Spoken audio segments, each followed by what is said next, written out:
belajar untuk merasakan emosi sih. Jangan suppress. Waktu paling tepat dan terbaik untuk kita self-reflect itu adalah... Jadi kayak kalau misalnya lu ngerasa emosi yang kuat banget, itu artinya basically unconscious itu lagi nyekek lu gitu. Kayak, wih kayak ayo gitu, sadar gitu. Saya lagi marah banget dan lain-lain. Kan insting kita nggak, oh kenapa nih gue? Terus kayak lu meditate. Lu udah nonton berapa video bokep? Iya gitu. Jadi kayak lu udah berapa jam lu spend untuk scroll video bokep gitu. Iya kan, maksudnya lu nggak akan keluar sebelum lu jujur dari itu. Iya bener sih. Iya kan? Gue jadi kebayang lagi orang yang kayak marah-marahin orang tapi pas pulang kayak scroll.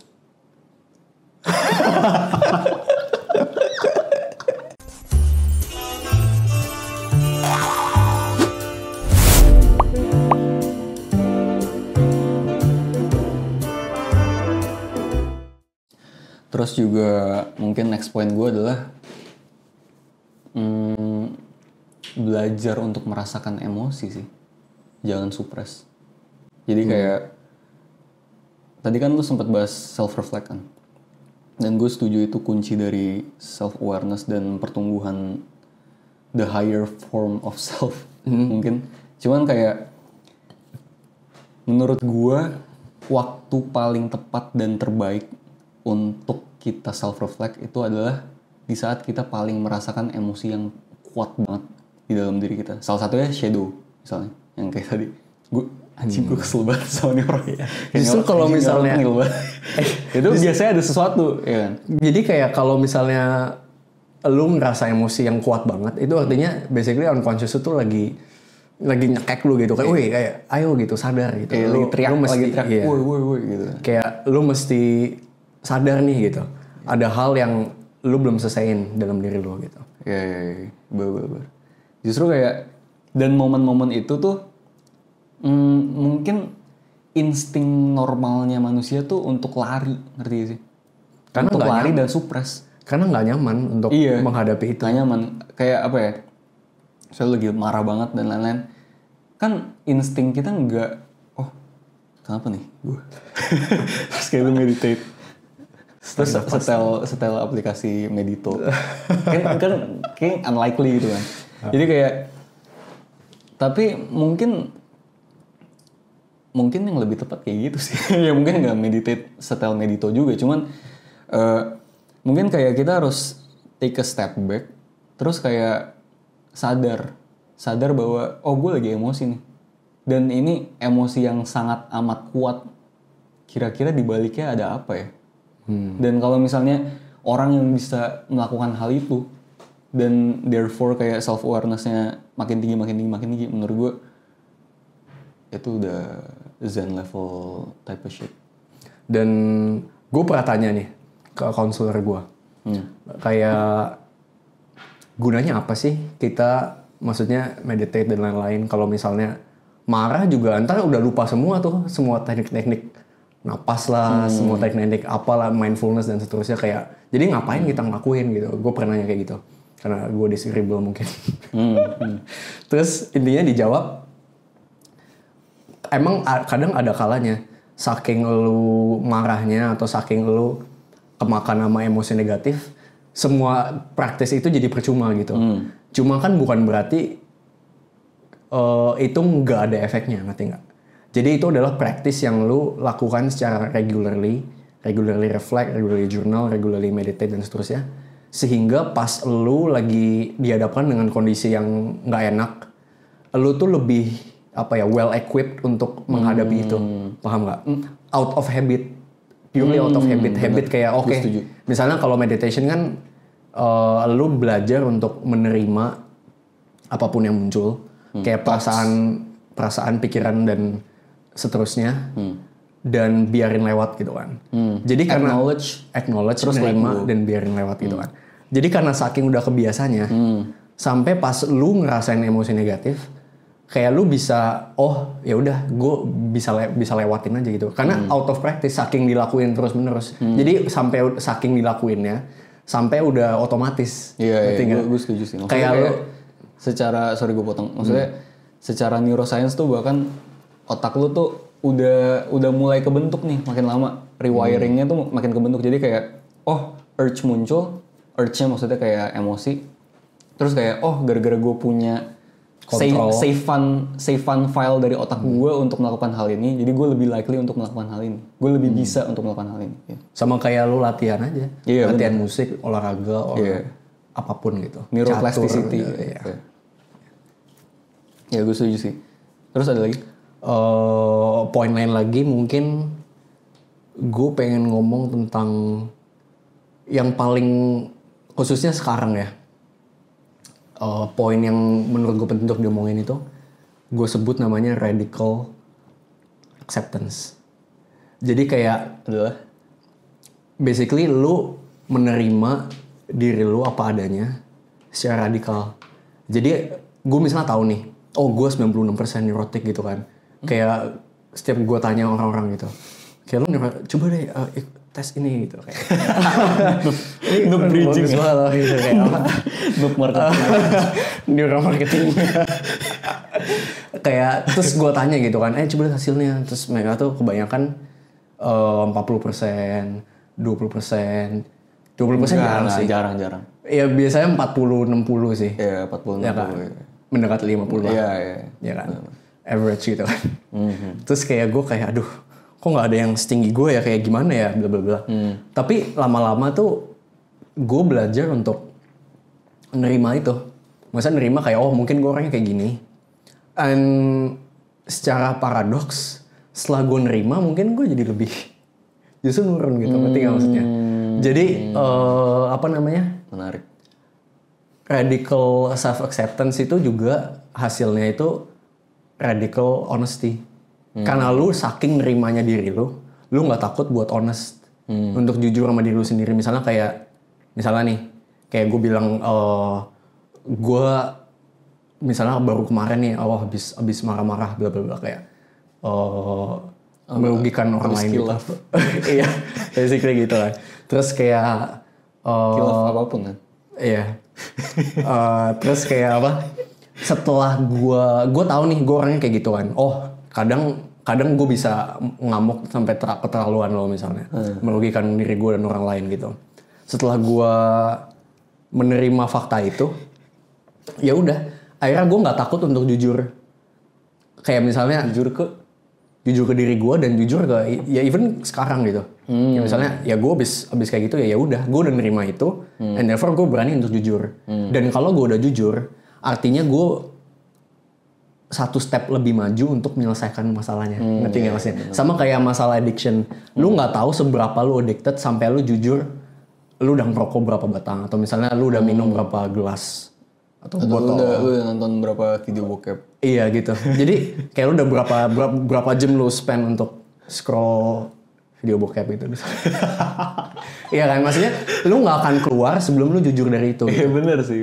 Iya kan? Gue jadi kebayang lagi orang yang kayak marah-marahin orang tapi pas pulang kayak scroll.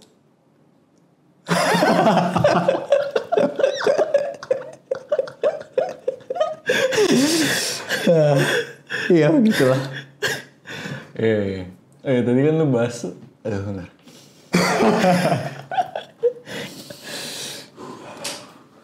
Medito dulu. Tadi lu bahas. Bentar. Tadi kan lu bahas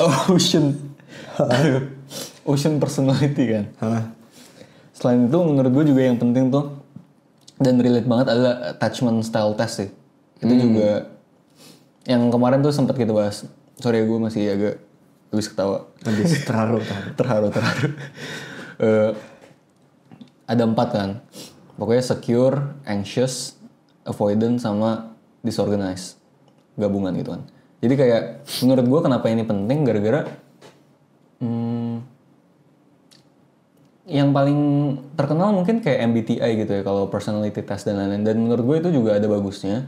Gue juga cukup kayak relate lah, maksudnya kayak lu dapat apa dan lain-lain, lu cukup relate. Abis itu lu bisa tanda kutip kayak sama-samain lu apa gitu kan. Cuman yang menarik dari attachment style ini berhubungan langsung sama childhood experience kita sih menurut gue. Sering almost every time. Emang sih. 100%. 100% ya. 100%. Jadi kayak dengan lu tahu misalnya kayak gue ternyata orangnya anxious. Mungkin kan kayak satu nurture, satu nature gitu kan. Mungkin ya kita nggak usah bahas nurture lah karena nurture kan genetik gitu kan. Yang bisa kita kontrol mungkin nature. Nurture juga bisa nature juga bisa dikontrol untuk kita bisa mengenal diri dan berdamai sih, ya kan? Jadi contohnya kayak, gimana? Jadi kayak ini bukan suatu hal yang gampang ya, maksudnya gue ngomong kan gampang banget gitu kan. cuman kayak misalnya kita jadi bisa pelan-pelan flashback gitu ya. Misalnya kayak childhood gue tuh, misalnya gue personally, ini perlu gue ceritain nggak ya?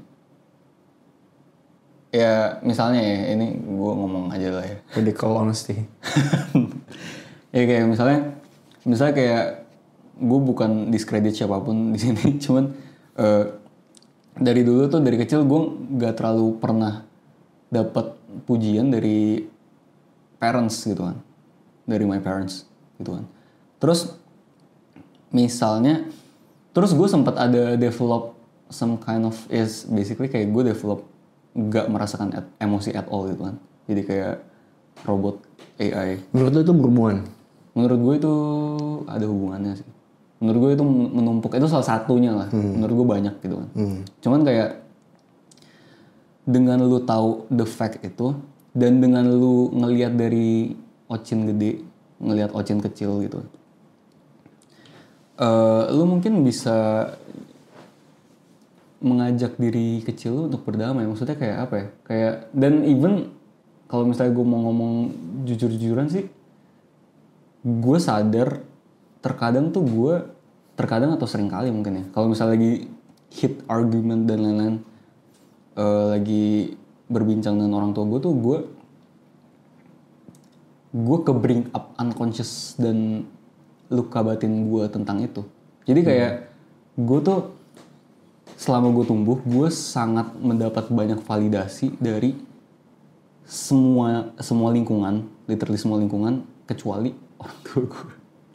Jadi kayak sampai satu titik, bahkan menurut gue sampai sekarang ya, ini gue ngomong kayak bahkan ini masalah yang belum totally udah kelar gitu ya.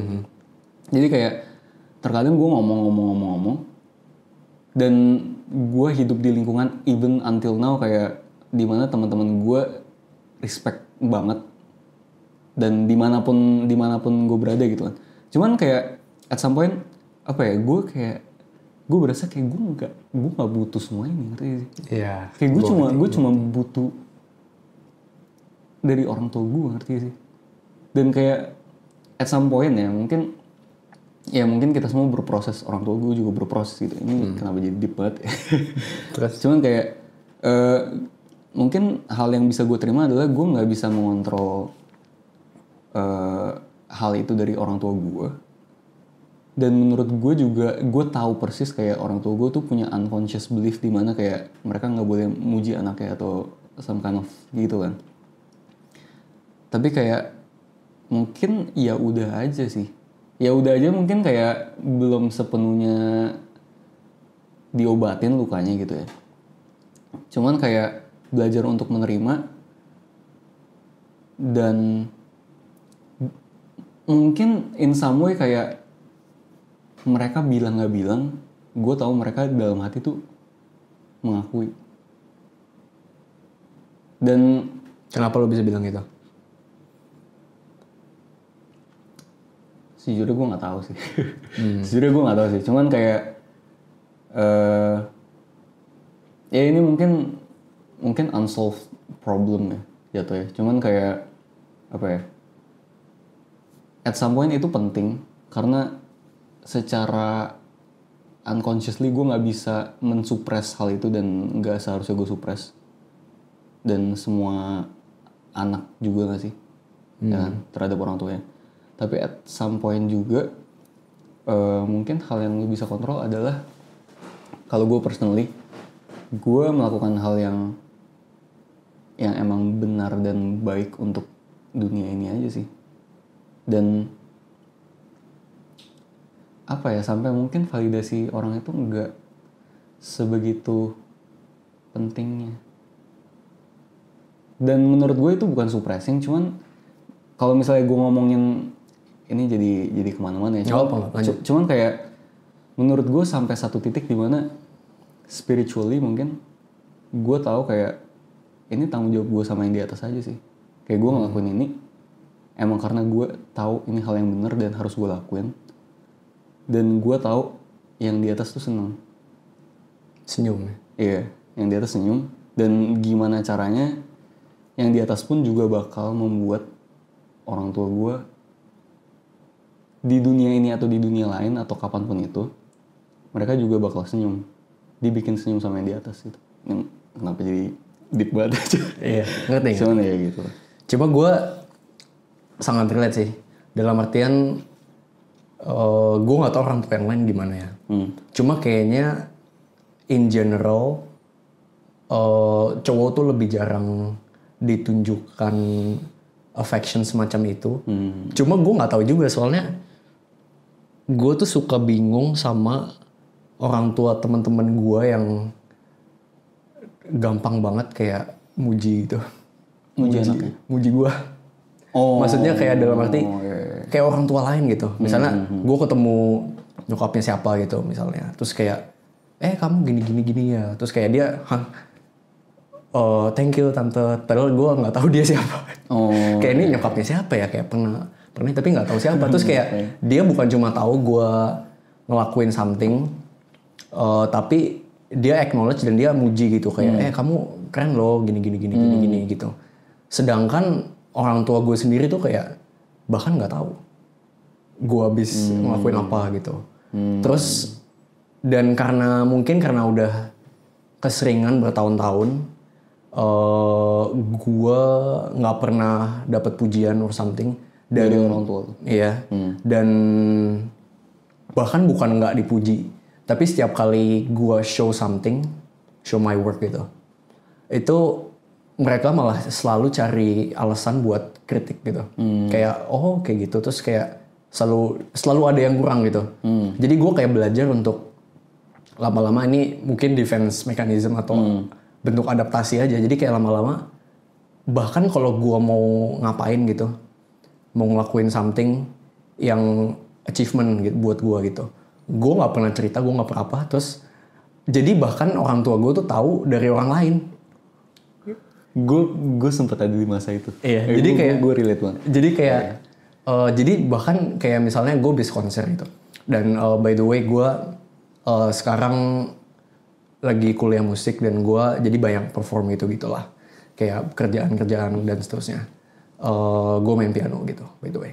Terus jadi kayak misalnya gue mau pergi ke Beijing gitu, mau lomba gitulah, ya kan.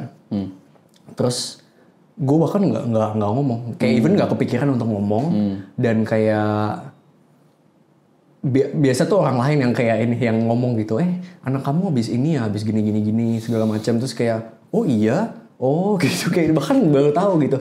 Kayak gue saking nggak pernahnya tuh belajar untuk even nggak ngomong gitu, karena gue tahu nanti malah dipakai kayak apa yang gue banggain malah dipakai untuk nyerang gue. Akhirnya kayak gue jadi ya udah gue mending gak usah ngomongnya. Padahal gue selalu dapat kayak pujian dari orang-orang lain gitu. Kayak orang lain selalu kayak acknowledge dan selalu kayak heran gitu, kayak kok lu bisa sih kayak ngelakuin ini gitu. Tapi kayak ya gue nggak pernah ngerasa itu semua tuh ada artinya gitu. Selain dari orang tua lu sendiri. Itu bahkan gue nggak tahu lagi karena saking nggak pernahnya kayak selalu dikritik. Jadi bahkan gue even nggak yakin lagi gitu. Apakah itu yang gue benar-benar perlu gitu? Ya gue relate sih. Karena gue juga sempet. Ini by the way kayak for context. Mungkin 3 tahun terakhir kali ya. 3 tahun terakhir kayak gue develop very deep relationship sama orang tua gue Dan sebelumnya tuh kayak ya ceritanya panjang lah, cuman kayak gue sempat ada di masa-masa kayak gitu, dimana makanya kedepannya kita bakal jadi marketing lagi. Neural marketing. Cuma kayak kedepannya menurut gue topik yang menarik untuk dibahas tuh parenting sih. Walaupun kita dari segi maksudnya masih anak dan kita masih muda, Gen Z gitu kan. Cuman kita belajar banyak banget hal, baik dari pengalaman hidup kita, dari orang tua kita juga. Kayak gue personally jadi deket banget sama orang tua gue. Kayak maksudnya ini titik terdekat gue dalam hidup gue sama orang tua gue. Terus kayak bisa open up dan lain-lain. Dan itu semua tuh proses dan menurut gue itu penting. Dan gue juga gifted mungkin ya. Gifted untuk bisa menjadi pemutus rantai diskomunikasi mungkin yang sering terjadi di dalam keluarga, dimana kayak kalau misalnya ada apa-apa saling nggak cerita, terus kayak nggak saling being vulnerable, nggak saling even kayak apa ya, membahas topik-topik yang menurut gue penting banget dan harus dibahas, tapi dunia ini gue nggak tahu di barat lah, cuman kayak budaya kita di timur itu sangat tabu gitu. Ya salah satu contohnya kan seks, which is itu penting dan menurut gue kayak hutan belantara gitu loh. Maksudnya kayak lu ini tuh suatu hal yang sangat bisa tersesat, tapi at the same time kayak bukannya harusnya paling dibahas gitu. Cuman kayak gak ada yang pernah bahas gak sih? Kayak gampang tersesat gitu kan. Iya.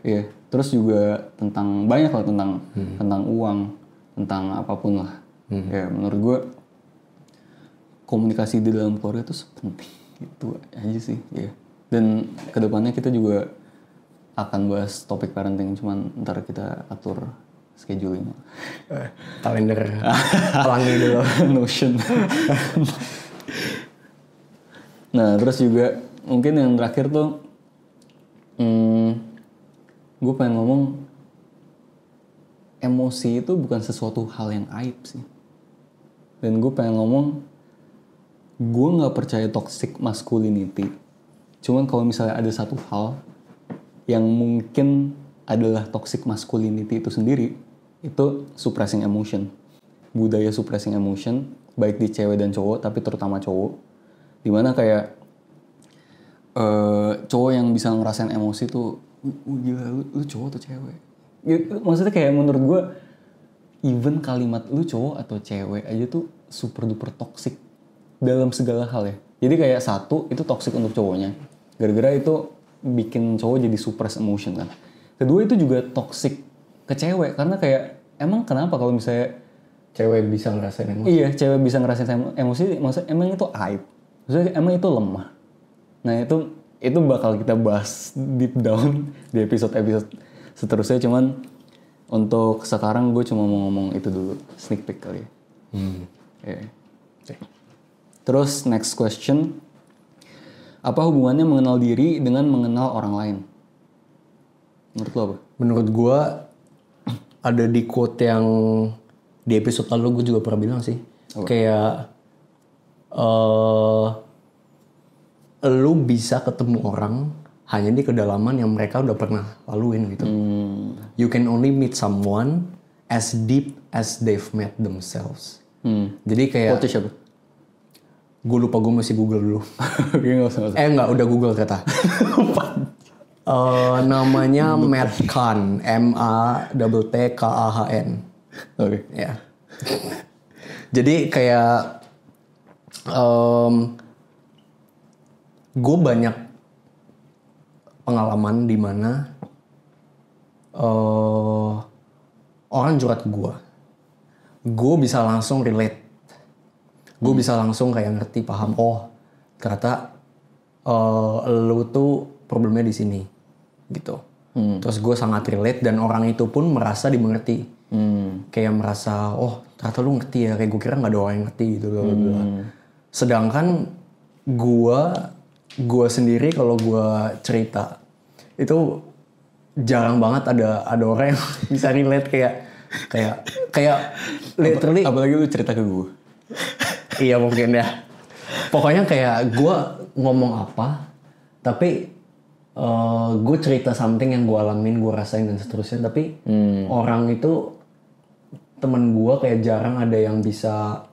Gue nggak tahu ya mereka sebenarnya ngerti atau enggak. Cuma gue nggak merasa bener-bener understood dan di level yang dalam gitu, paham maksudnya? Jadi kayak, ya. Jadi kayak gue bukannya lagi flexing kayak gue udah dalam banget ya kayak orang nggak ngisi.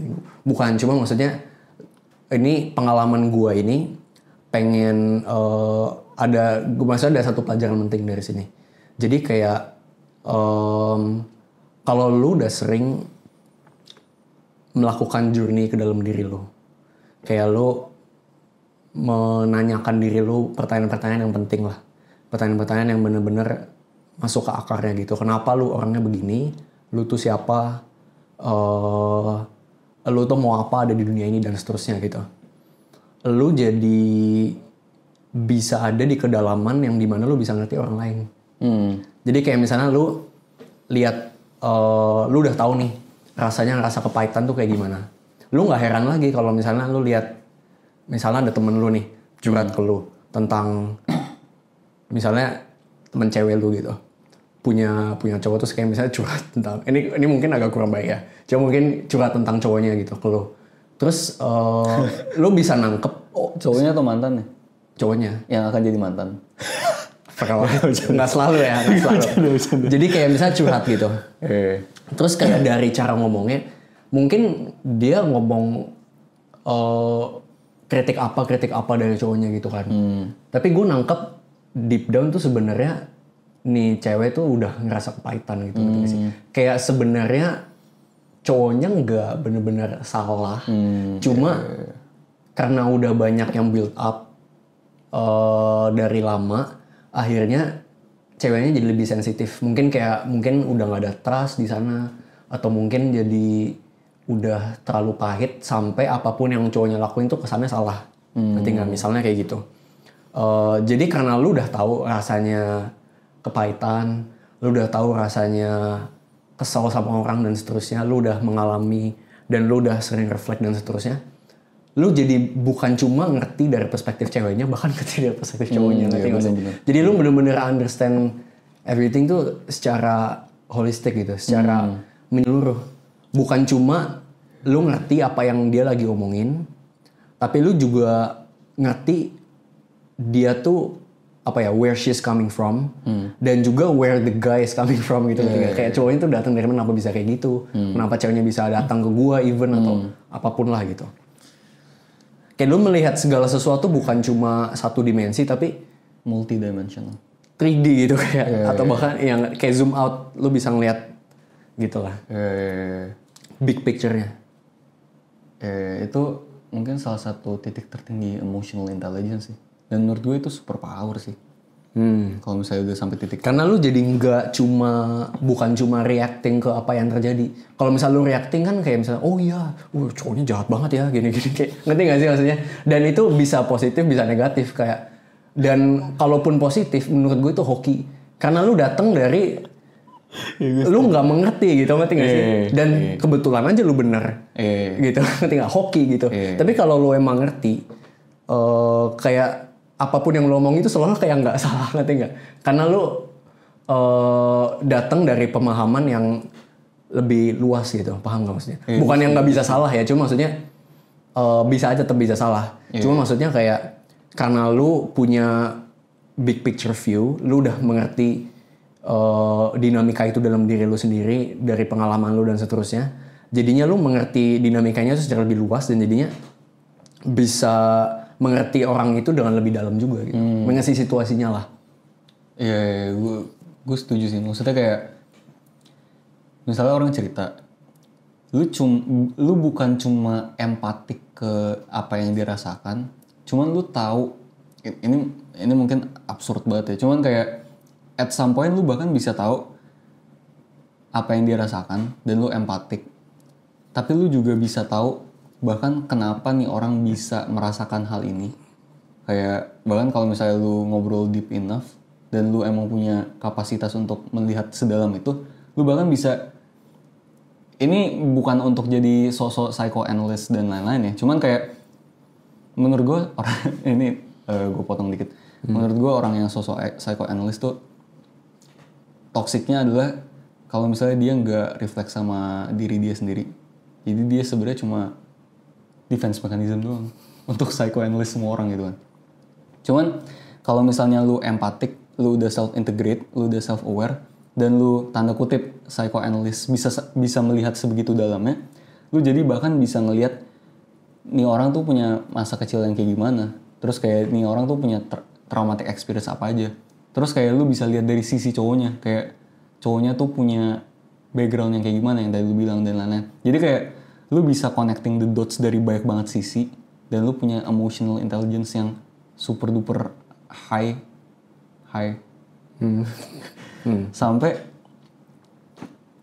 Sampai tindakan lu, menurut gue ini juga part of wisdom sih.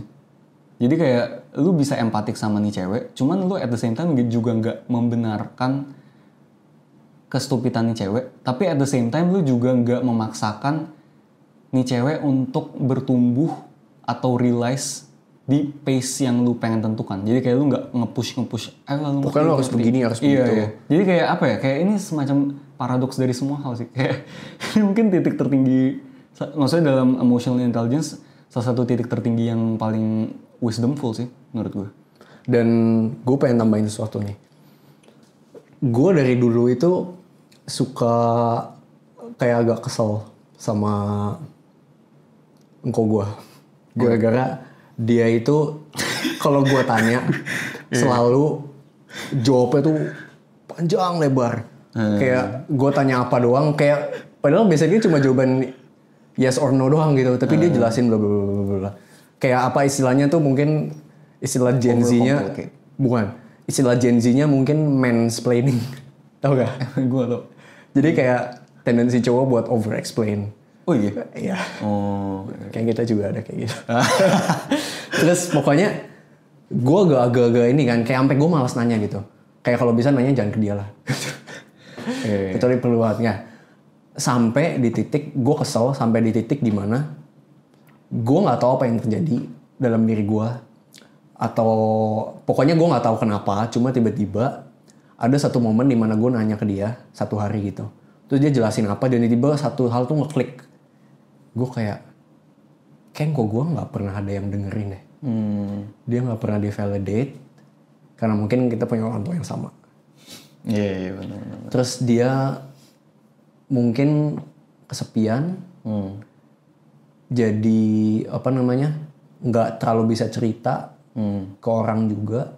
Terus mungkin dan nggak bisa cerita kenapa, mungkin ya gue nggak tahu. Cuma biasanya orang nggak cerita tuh ada faktor shame juga mungkin. Kayak mungkin for some reason ada hal-hal yang dia nggak share karena dia malu or something, shame. Dan akhirnya di over explain di hal-hal lain, ngerti maksudnya? Untuk compensate hal yang dia nggak mau cerita ini. Mungkin gitu, gue nggak tahu ya. Bisa banyak Kemungkinan. Cuma maksudnya setelah gue sadar kemungkinan ini dan apa yang terjadi dari momen klik itu, gue jadi kayak oh ternyata dia nggak pernah ada yang dengerin. Gitu. Jadi gue belajar untuk empatik dan belajar untuk mengerti gitu. Bukan cuma apa sih kayak gue nanya ini doang kok lu jelasin sepanjang lebar ini gitu. Walaupun ngeselin juga sih, cuma maksudnya karena ada perspektif itu gue jadi bisa deal with him better gitu. Gue dan maksudnya deal with him. Jadi ada masanya ya, kayak lu udah understand situasinya dan lu mungkin understand solusinya. Tapi kalau lu kasih solusinya di saat itu juga, itu lu menunjukkan kalau lu sebenarnya nggak ngerti. Jadi misalnya gini, misalnya lu tahu nih masalah dia adalah dia nggak pernah dengerin gitu. Terus lu misalnya ternyata masalahnya gitu. Terus misalnya gue ngomong, Koko tau nggak? Kayaknya Koko nggak pernah dengerin ya, gini segala macam. Kayak lu kasih solusinya dan masalah dan semuanya gitu. Nih preskripsi obatnya, nih lu minum gitu. Nah kalau lu kayak gitu justru artinya lu nggak belum ngerti. Iya kan? Dan sedangkan hal yang lebih emotionally mature untuk dilakukan adalah mungkin lu udah tahu masalahnya. ya lu simply ada di situ, lu dengerin aja. Dan and therefore lu berkontribusi untuk jadi salah satu orang yang ngebantu dia untuk be his better self gitu, ngerti nggak? Dengan lu ada di sana terus kayak oh ya udah sabar aja dengerin dan seterusnya. Dan in some way kayak lu juga memberikan corrective experience ke dia. Karena lu jadi orang yang mendengar. Corrective experience itu apa?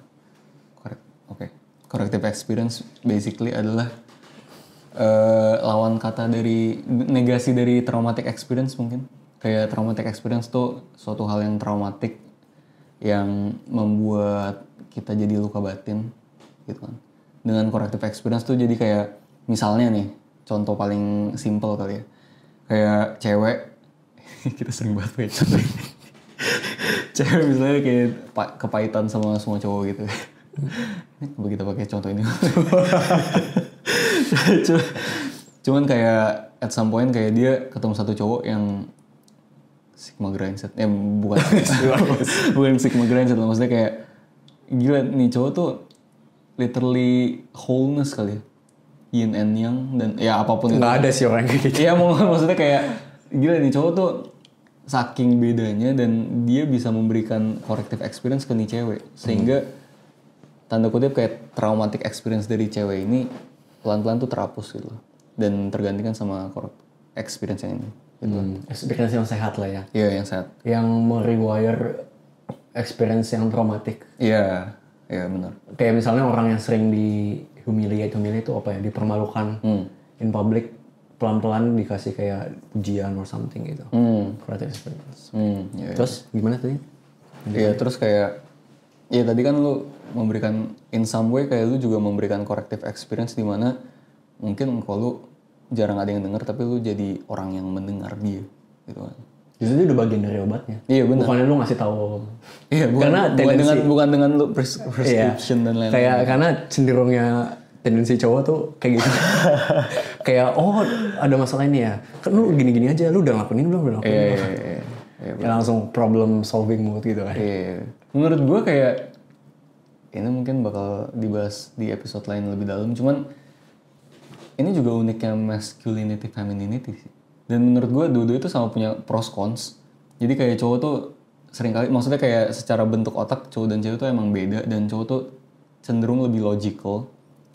Ini bukan lebih tinggi atau lebih rendah. Tapi menurut gue bisa buruk bisa baik juga gitu ya. Jadi kayak cowok tuh bisa analyze dan lain-lain. Cari solusi dan lain-lain. Tapi kalau misalnya kita kurang mendevelop feminine energinya, yaitu emotional intelligence dan lain-lain, empatik, kita jadi kurang whole dan therefore kurang bijak juga untuk men-solve problem yang ini. Jadi kayak tadi yang contoh lu kan kayak, oh kok kayaknya nggak pernah didengar dari episode lu. Menurut itu secara logical mungkin benar, cuman kayak lu apa namanya? Cuma develop maskulin side-nya doang. Lu menolak sisi feminin yang itu juga mengerti perasaan dia, empatik dan lain-lain gitu kan.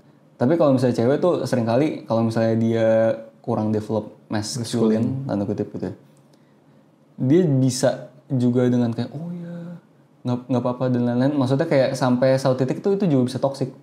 Kalau misalnya itu doang. Jadi kayak misalnya jadi ini ekstrim banget ya, maksudnya kayak jadi nangis bareng, jadi terjun bareng ke dalam jurang. Reaktif. Iya, oh iya, gue juga kayak gitu tuh, kayak maksudnya kayak kalau orang lagi marah cerita, dia ikutan marah. Iya, gitu-gitu lah. Kayak sampai, jadi menurut gue dua-duanya tuh sama-sama punya pros, at the same time juga punya cons. Jadi kayak harus integration lah, kayak wholeness gitu. Cuman kalau misalnya ya ini abis ini gue tutup kali ya.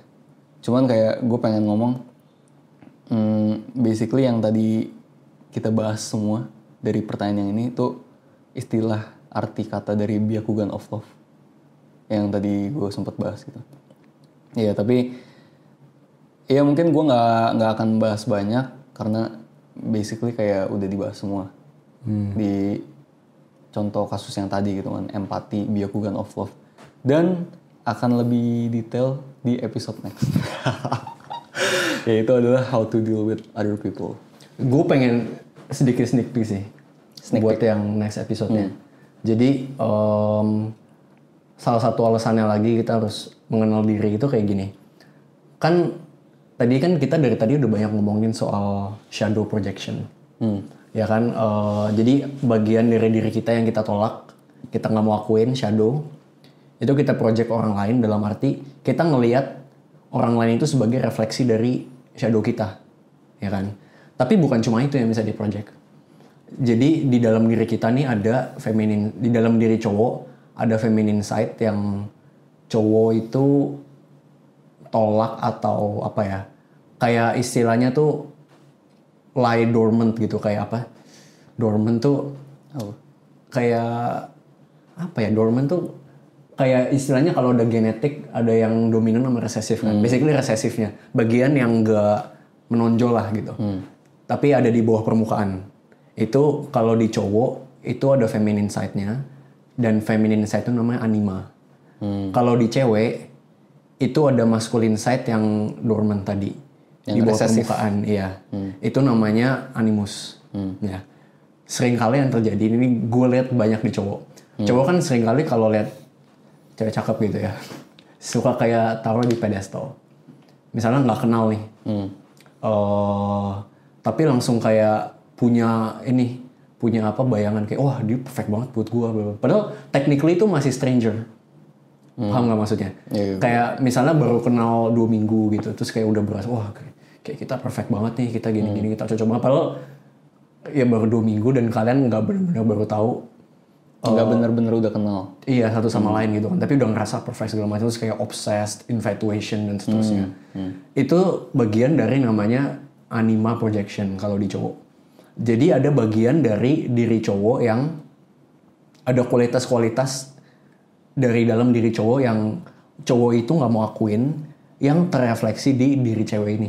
Jadi misalnya gini, kalau misalnya lu pernah nih, misalnya lu orangnya bawel gitu, kayak suka nyerocos terus gitu.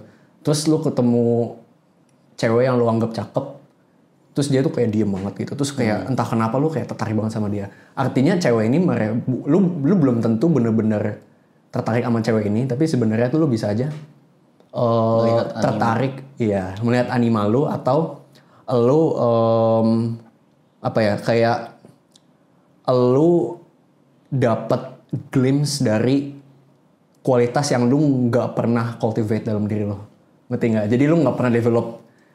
Lu misalnya dari dulu tuh selalu yapping gitu, kayak suka bawel. Terus lu lihat ceweknya diem, entah kenapa lu tertarik banget, padahal kalian berawanan. Itu sangat mungkin adalah anima projection. Artinya lu nggak pernah cultivate sisi yang ini sampai akhirnya lu tertarik banget sama dia sampai kayak susah lepas. Padahal kalian basically stranger gitu. Kalau dalam pengalaman gue, mungkin gue cenderung tertarik sama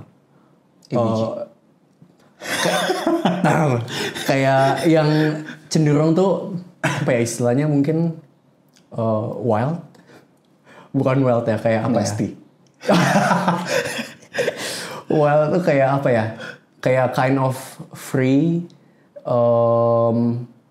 Misalnya kayak apa ya? Free itu misalnya sering travel, atau misalnya free dalam artian free itu maksudnya bisa chaos juga ya, maksudnya kayak nggak pernah ada jadwal, terus kayak nggak pernah ada plan or something. Kayak maksud gue wild tuh kayak gitu. Karena mungkin kalau gue perhatiin, gue tuh cenderung lumayan overthinkingan, kayak 96% gitu. Jadi lumayan cara gue handle-nya adalah dengan structure gitu kan, dengan kayak ini harus berstruktur begini, pokoknya harus begini, kayak plan. Jadinya lihat orang yang kayak gitu tuh somehow gue kayak pengen untuk bisa just let go dan kayak just be free, ngerti nggak maksudnya? Just be free, just be open, just be ya apa ya, kayak ya udah gitu, ngerti nggak maksudnya? Kayak have no plans, terus kayak let go, terus kayak ya udah kayak gitu aja gitu, kayak just be gitu, tanpa kontrol, tanpa plan, tanpa apa gitu. Jadi mungkin yang mesti dilakukan adalah mesti lebih kenal sisi aspek diri lu mana yang lu neglect. Kayak misalnya nih, lu lihat cewek ini tuh orang kayak gimana sih? ternyata dia orang yang begini. Terus lu tanya diri lu, apa bagian dari cewek ini yang gue nggak punya, atau gue merasa gue nggak punya, atau gue selama ini mencoba tolak gitu. Mungkin karena kalau mungkin lu coba cultivate kualitas ini, lu mungkin bisa berkurang gitu, ngerti nggak maksudnya? Rasa infatuationnya gitu. Paham nggak? Iya, Gimana menurut lo? Atau jangan-jangan gue pernah ya? Biasanya ini kasus di cowok sih. Emang menurut gue di cewek juga sering. Di cewek juga. Menurut gue ya. Gue belum baca teori anima animus dari Carl Jung, cuman kayak menurut gue bisa toxic, bisa healthy juga ya. Jadi kayak karena cewek juga selalu kayak basically kita selalu tertarik sama yang berbeda banget dari kita nggak sih? Antara sama banget sama kita atau berbeda banget dari kita. Kayak ada orang yang misalnya tertarik sama orang yang basically kayak cerminan dia gitu ya, tapi lawan jenis gitu ya. Itu juga refleksi kan, maksudnya kayak itu ya ada teori psikologi dan lain-lainnya juga. Cuman kalau misalnya yang tentang anima animus, cewek kan juga selalu tertarik sama cowok yang biasanya sangat berbeda dari dia nggak sih? Yang kayak misalnya cewek feminin akan sangat tertarik sama cowok yang maskulin banget. Benar. Yang tadi gue ngomong itu lebih ke dalam kasusnya infatuation. Kayak lu kayak obses lah gitu sama satu orang gitu. Nah, kenapa bisa obses? Satu orang. Kayak jangan-jangan lu tuh lagi projecting something gitu dalam diri lu. Dan by the way, ini kan kita semua ngomongin integration. Integration itu integrasi dari hal-hal yang lu tolak atau lu nggak sadar.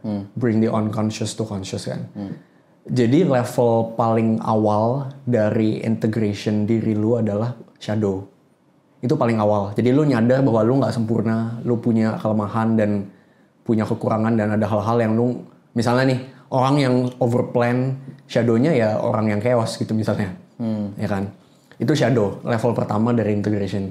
Kalau lu udah naik level, itu integration anima animus. Basically ini jadi kayak next levelnya. Abis itu ada level. Ada lagi. Oke. Anima animus ya. Menarik. Iya. Karena menurut gue banyak. Karena bisa jadi gue juga pernah sih. Harusnya kayak ini universal human experience sih. Kayak semua orang harusnya pernah. Kayak banyak kejadian yang apa ya, orang tuh nggak nyadar kalau sebenarnya itu tuh projection. Paham maksudnya? Iya. Ya gitu lah basically. Tapi kayak gue jadi bingung sendiri sih sejujurnya. Kayak nih misalnya kita bahas contoh kasus aja ya. Misalnya kayak gue tertarik sama cewek dan kita pakai archetype Beauty and the Beast lah. Ya jadi kayak gue cenderung tertarik tuh sama cewek yang justru kebalikan sama lu. Lu kan suka yang wild and nasty. Gue biasa kayak nggak tertarik sama itu karena mungkin Lu buat nasty. nggak usah lanjutin. Oh ya. Gue udah lanjutin tapi tadi. Cuma kayak gue tertarik banget sama cewek yang mungkin pure banget dan apa ya, archetype-nya tuh mungkin kalau misalnya Beauty and the Beast tuh kayak cewek yang kutu buku, terus kayak feminin banget, terus kayak pure banget, tulus banget, lembut banget hatinya, gitu-gitu lah. Apakah kalau misalnya gue tertarik dengan cewek kayak gitu, artinya itu anima yang gue lihat? Bisa jadi ya. Dan itu bukan berarti sesuatu yang udah pasti jelek loh ya. Kayak itu, pokoknya gue nggak tahu ini Jung yang bilang atau bukan, Carl Jung yang bilang atau bukan, tapi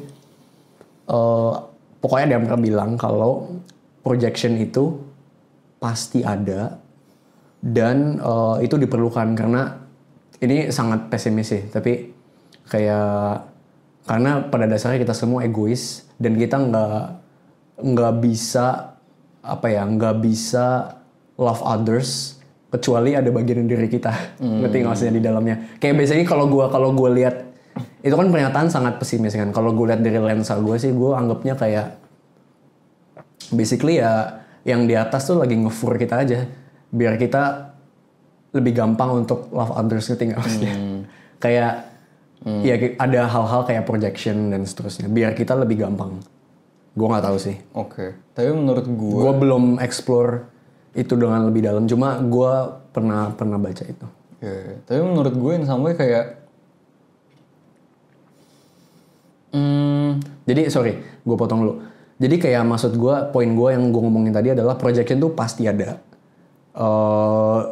Cuma yang mesti diwaspadai adalah kalau projectionnya tuh udah mengontrol lu dan lu nggak sadar. Mengontrol dan kayak apalagi mengontrol lu. jadi gila, infatuation. Mengontrol lu dalam hal yang apalagi ngebawa lu ke arah yang nggak bener gitu.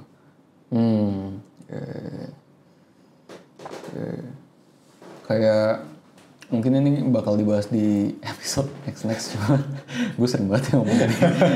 Template ya. Cuman kayak mungkin kalimat kontroversialnya tuh kita cowok dan cewek tuh sebenarnya nggak pernah bisa love unconditionally, maybe. Kayak karena gue sering banget, terutama gue sering banget denger statement tuh kayak cowok tuh adalah satu-satunya yang nggak bisa di love unconditionally. Kalau cewek dan anak kecil tuh bisa. Cuman kayak sejujurnya gue personally nggak fully setuju dengan kalimat itu sih. Cuman stay tune aja.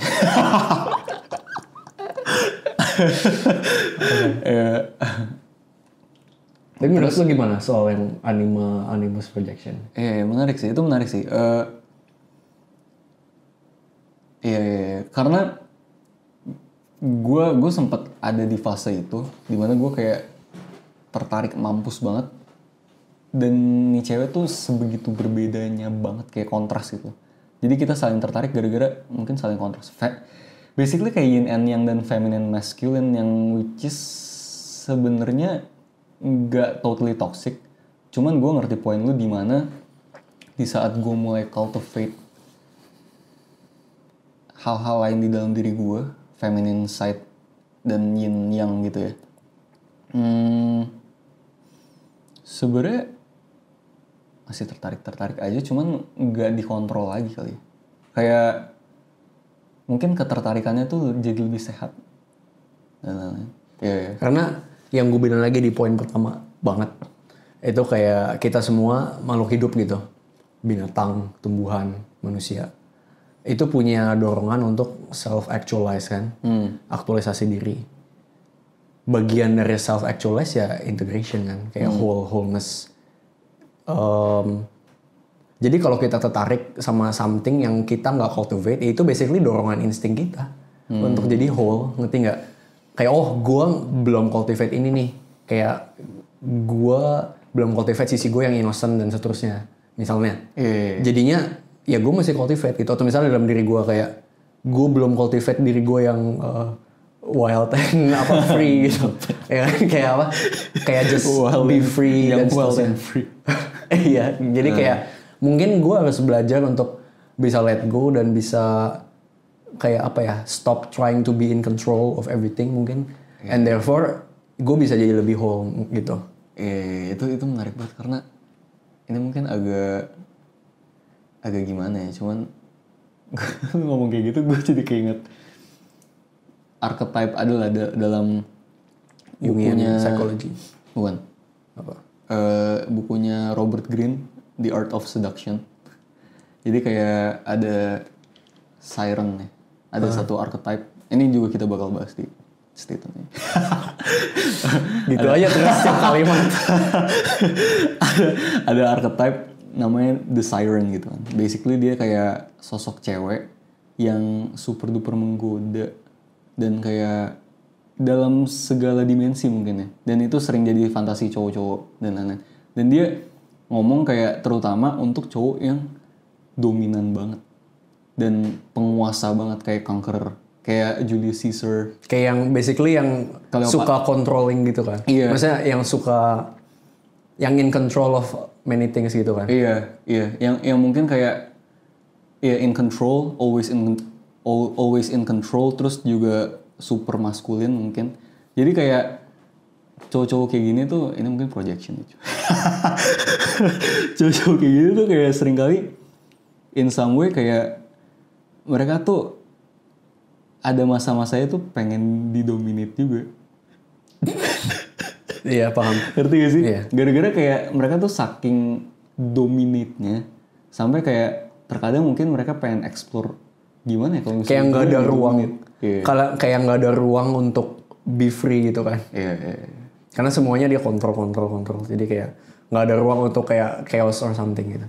Iya. Ya kan? Oke, ada lagi? Udah itu. Udah. Cukup deh. Oke, mungkin kita akhiri di sini untuk episode ini. How to deal with ourselves. Dan next episode kita bakal bahas sneak peek how to deal with other people. Kita pamit izin dulu. Ciao. Bye-bye.